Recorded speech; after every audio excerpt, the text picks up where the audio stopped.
Share the Power of a Wish is sponsored by Central Maine Power.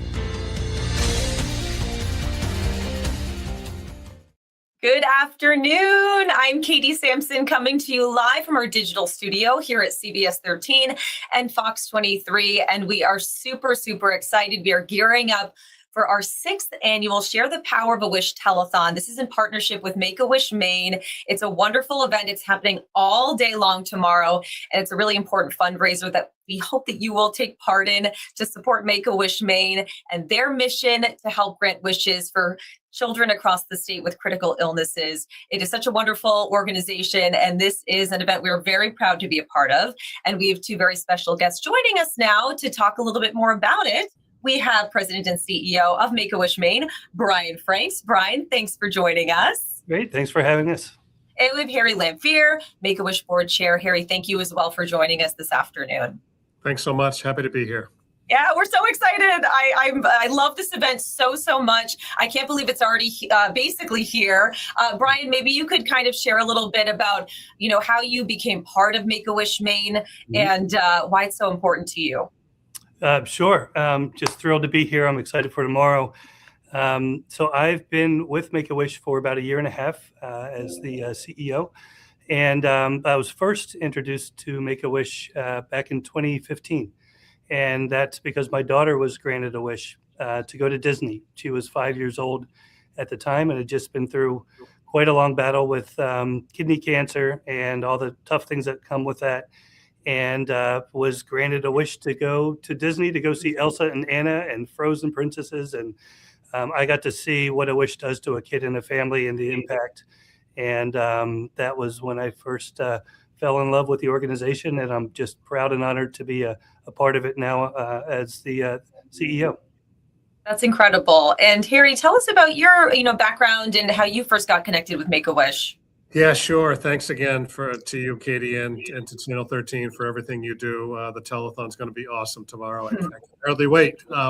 So it was 12 or 13 years ago that I first got involved with Make-A-Wish, and it was a wish kid who didn't want anything for himself. He wanted to make improvements to his football team's football field and light up the field and put in bleachers. So very, very selfless act. And so that's how I got started. It was a tremendous wish. I think it's our largest wish ever, and I was happy to be a part of it.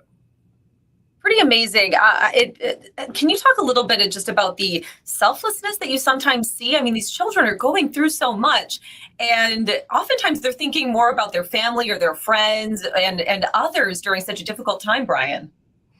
Yeah, it's true. These kids are remarkable with everything they've been through. And then, when we grant a wish, it is not just for the kid, but it's also for the whole family. So when they travel somewhere, they all go together. They don't pay for anything. That all comes from Make-A-Wish. And these kids, the families are oftentimes separated through many of the treatments that go on, as some of the families at a hospital somewhere and the rest are at home. And Wish gives them the chance to all be together. And the Wish kid in some way is very proud in terms of, I made this happen for my family. And it's such a neat thing to see. I got to see that firsthand. And I am just amazed by kids that are so selfless after all they've been through. And we've a number of examples. Yeah, Harry, how about the creativity when it comes to these wishes? I mean, it's so true that no wish is ever the same. And it's really a team effort to kind of make it all happen. It really is. And I'm glad you brought that up, because to me, that is the most amazing thing. I tell people that the Make-A-Wish staff, and it's small, this is a small staff of really hardworking people, and they really make every wish special. But some weeks, it's more than one wish a week. Sometimes it's 2, sometimes it's 3 in a week. And if you think about the most important party of your life that you've ever been involved in or help organize, the staff here does that every single week, and sometimes, like I said, a couple times a week. So it's really amazing how they make it special for the kids and the families. I love the question that the wish granters often ask to the child when they go in and have the first conversation about the wish. And they, great question is, if you could close your eyes and have anything in the world, what would that be? And just hearing the ideas and coming out from the child. And we want to tailor every single wish to that individual kid and what they love the most.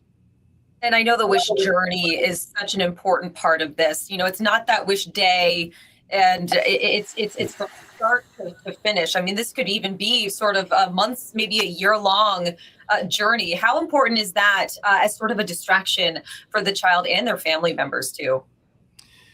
Yeah, I'll start with that. Right, the wish journey. It starts with getting a referral from a doctor, from a medical source, or from a family member, and then to meeting with the child and beginning to think about the wish. And it could be up to a year. Sometimes it's more than that. And a lot of that depends on the timing of the medical procedures that the child's going through. Sometimes the wish, we just have a kid that got back from the Super Bowl and had wished for that a little while ago, but we had to wait for the Super Bowl to take place. But through that all, the child, the family, they're dealing with really hard things. They're dealing with, they're scared, oftentimes are worried about the diagnosis. These are life-threatening illnesses. And so a wish helps them to just forget about that for a while and to think about something fun, to think about the future, to think about something that just brings a lot of joy to the family. And there are a lot of studies that have been done that indicate that joy and that hope really helps from a treatment standpoint. And it's really become an integral part of an overall treatment plan. And Harry, how about you? Just what have you witnessed, as far as maybe seeing a child, like maybe them getting their light back a little bit? Yeah, I actually went through the training to become like a certified volunteer to actually help with individual wish kids. So I've got 2 right now, and I will tell you, it is unbelievable. The thing that is most amazing is like Brian said, the joy that this brings, the distraction, and it makes everybody upbeat. And if you think about being a parent with a critically ill kid, and I'm telling you, these kids are critically ill. It is, in some situations, it is unthinkable what those parents and family members are going through. And to give them that hope and ultimately the wish, it's really heartwarming, and it really does lift their spirits. It's just amazing. Yeah, and memories to last truly a lifetime, for everyone involved. I know you guys had a big year last year, 89 wishes granted. Congratulations. Yeah. And same the year before, which is impressive. But you have even bigger goals this year. Tell me about those. We do. Our goal this year is to grant at least 91 wishes, if not more. And we're granting wishes one every 4 days. And this is across the whole state. So we grant wishes in every county in Maine. And we wouldn't be able to do this if it weren't for fundraising efforts like the telethon that's happening tomorrow. We really rely on individual donors and for corporate partners. And again, as I said earlier, the kids in the family, they don't pay anything for a wish. It all comes from Make-A-Wish. So fundraising is critical. I know these wishes, the average wish, I believe, costs $8,500, which, shows how much time and effort, and resources that you put into granting these wishes. But obviously, fundraising is needed. Harry, why would you encourage people to join us in our telethon tomorrow? Yeah, to me, I can't think of course, I'm biased, right? But helping critically ill kids, I can't think of a better cause. And seeing firsthand the impact to the families and the kids, to me, it's my number one cause. And I think when people really think about it, oh, I can help a critically ill kid with a wish, and to make their wish come true. I think people feel really good about it, and any donation, doesn't matter if it's $100 or $10. Every donation is important to us and really does make a difference. And in addition to, of course, the telethon tomorrow, are there other ways that people can support Make-A-Wish Maine, whether it's, consistently donating or maybe donating their time? Yeah, lots of different ways. Volunteers. We are, as Harry said, we've got a small but mighty team granting wishes across the state. We could never do this without volunteers. So we have several hundred volunteers across the state that are involved in, helping to grant wishes, It can be volunteering at events. We have a lot of different activities and events that happen across the state by others outside of Make-A-Wish who raise money on behalf of Make-A-Wish. So it's showing up at those kinds of events through the year. And so anyway, those are just a few ideas of ways to get involved. And I know that you've both been involved in so many, probably countless wishes, but do you feel like it never really loses its luster? It's always, a unique child with a unique wish, with a unique family. And because you guys tailor it to that child, does it feel like each wish truly is different? 100%. Absolutely. And, I think, again, the conversations with the kid and the family around what for you specifically would you love if you could have anything in the world? What would that be? What would that look like?